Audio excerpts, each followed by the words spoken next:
So welcome, Anders and Stellan. Thank you, Alexander. Thank you, Alexander. How are you, Stellan? How's the weather? Always the weather. Well, it's sunny today as well, so I think that always brings a little bit of an edge over days where it's rainy and cloudy. Great. And Anders, how's the weather at your place? I'm well and have no idea what the weather is like. I guess so. So in today's episode, we're going to talk about gated versus ungated content, which is a very actual and interesting conversation and discussion. But from all perspectives, Alexander, perhaps it's always a good start. We always presume that people know what we talk about when we say things. So, Stellan, could you please explain gated versus ungated? Sorry for interrupting, Alexander, but perhaps you used to. Yeah. So the principle of gating content is basically that instead of showing it to anyone who wishes to access it, you have to give away some information in order to access the content. So that can be as simple as your email address. And once you do that, then you get access to the content. And the person who provided the content, or the company that provided the content, will then know for sure that at least some individual has been interested in this piece of content. So it sort of brings one level of sort of a deeper and the potential sort of start of a relationship versus simply having unknown visitors viewing the content. So so that is the story behind it. And I think you have a bunch of other questions you want to add based on that, Alex. Yeah. You want to ask your follow-up question, Alex? Yes, Stellan.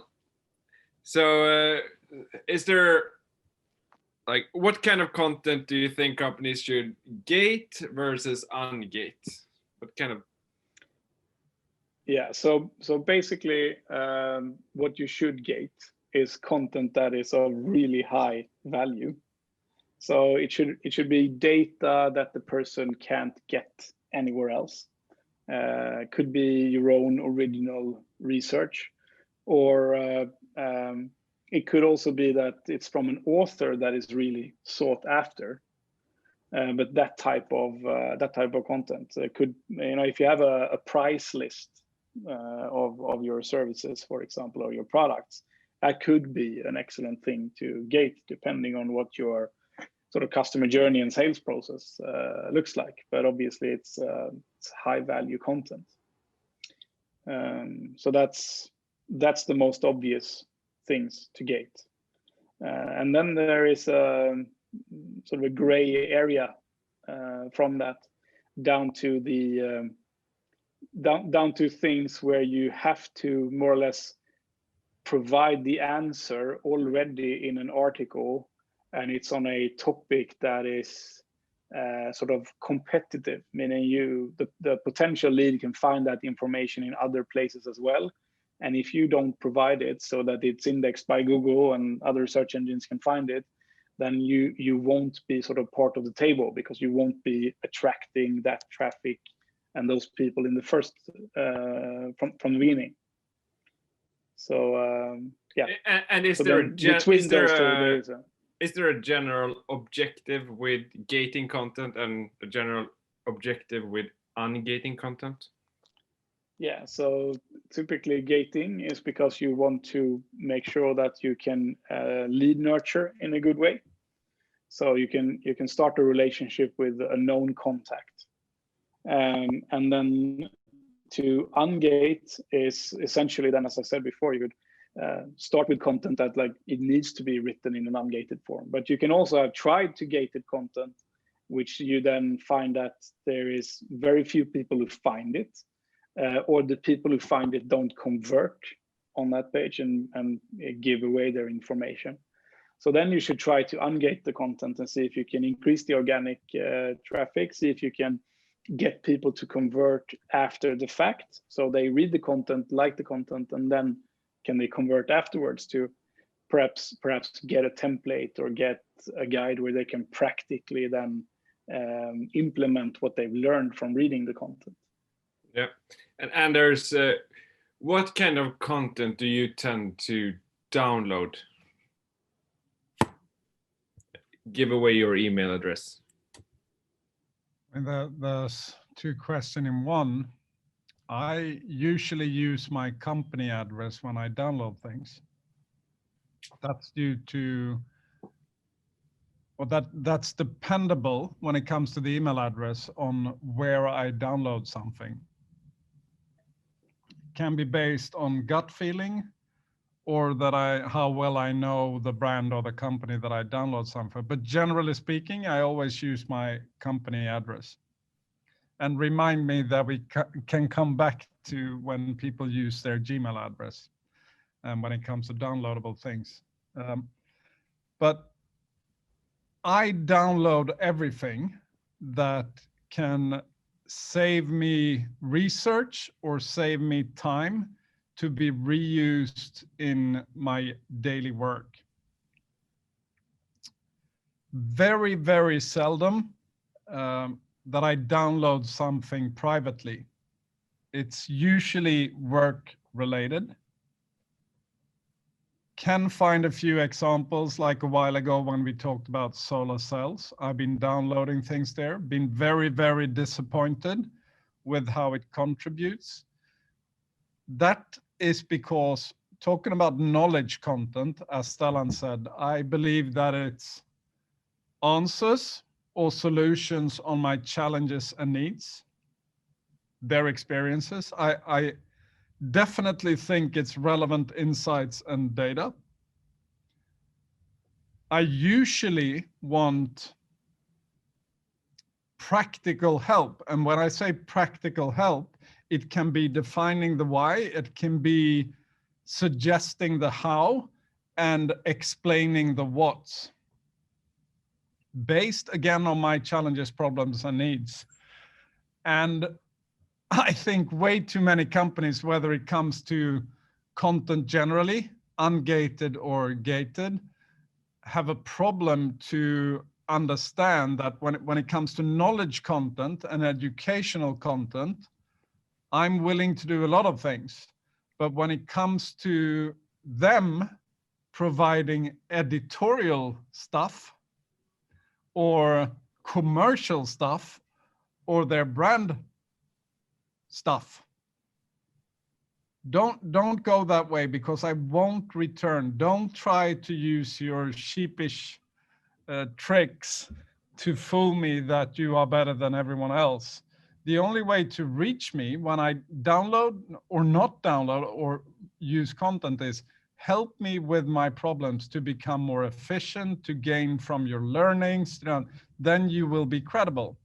So sorry for the very broad answer, but in summary, more in my B2B work than in my sort of B2C life.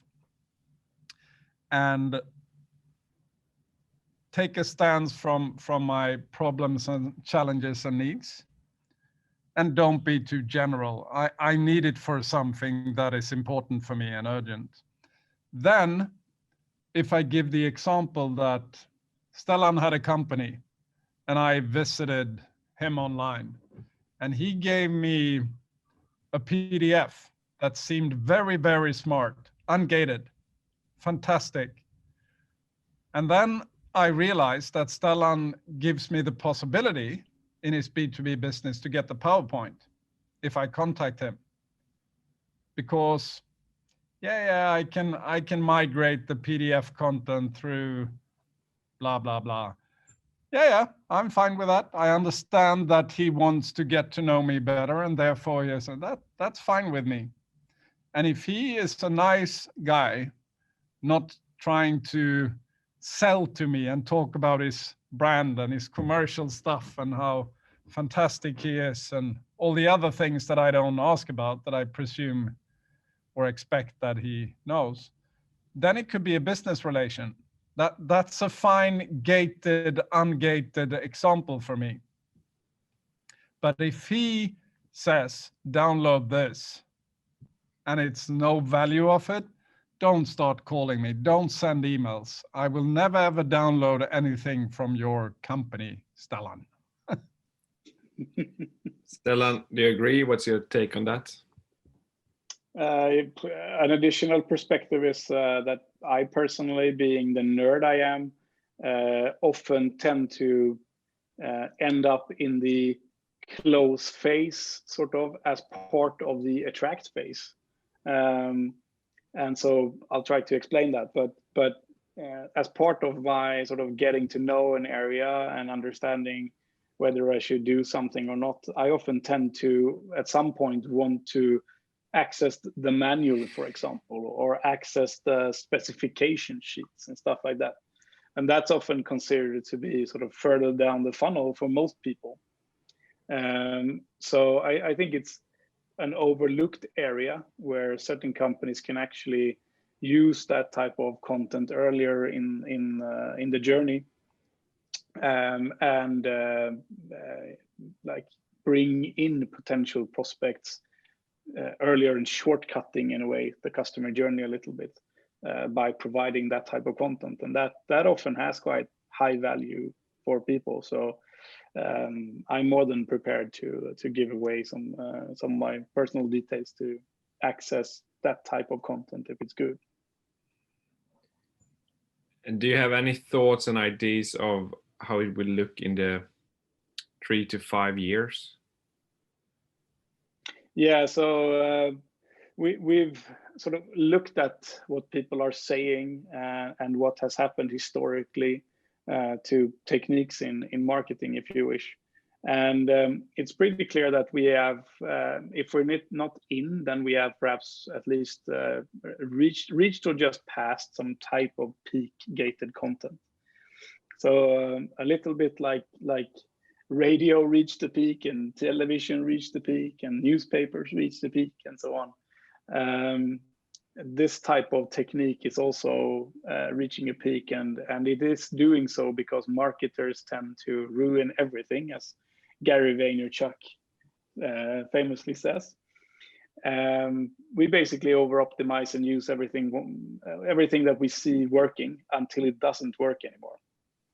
So gradually there will be a progression towards what I think is more personalization and more using data to be relevant. And then you get into the whole sort of privacy discussion and everything. But all research so far has pointed to the fact that people trust you with your data if what they get in return is relevance. They don't trust you with your data if they find out that you sell it to third parties without permission and stuff like that.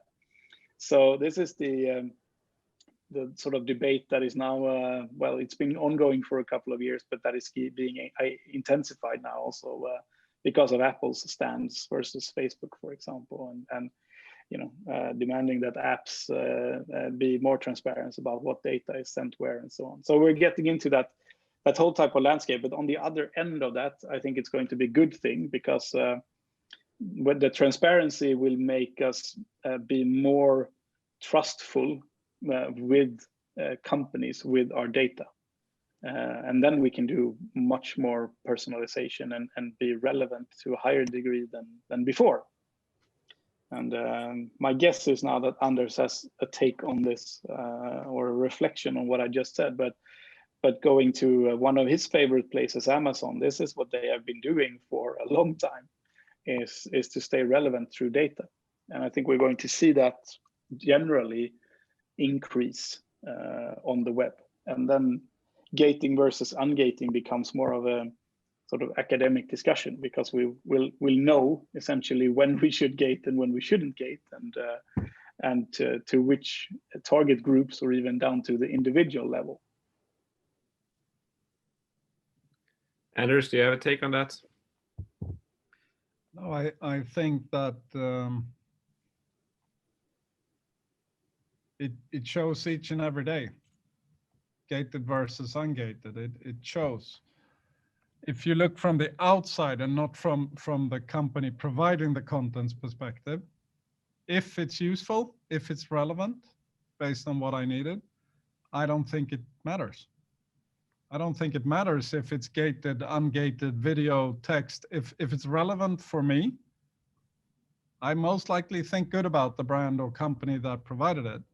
If it wasn't, and they gated it, that hits back. If it was, doesn't matter. Maybe I gave away the same data as I've been given away 25 times before. Doesn't matter. It's relevant. Feel free to contact me. I like you. Thank you so much for the help during the years, although I haven't been a customer. Now I'm ready. Thank you for asking me if this was something relevant for me to buy. Relevance beats everything, and good intentions are much better than trying to be so-called smart and fool someone to give away more than they wanted to give away, or that they weren't aware what they were giving away. Playing smart, that's the old get a foot in the door trick from salespeople. And I can tell you, I never heard of anyone who got a foot inside the door who managed to change the position.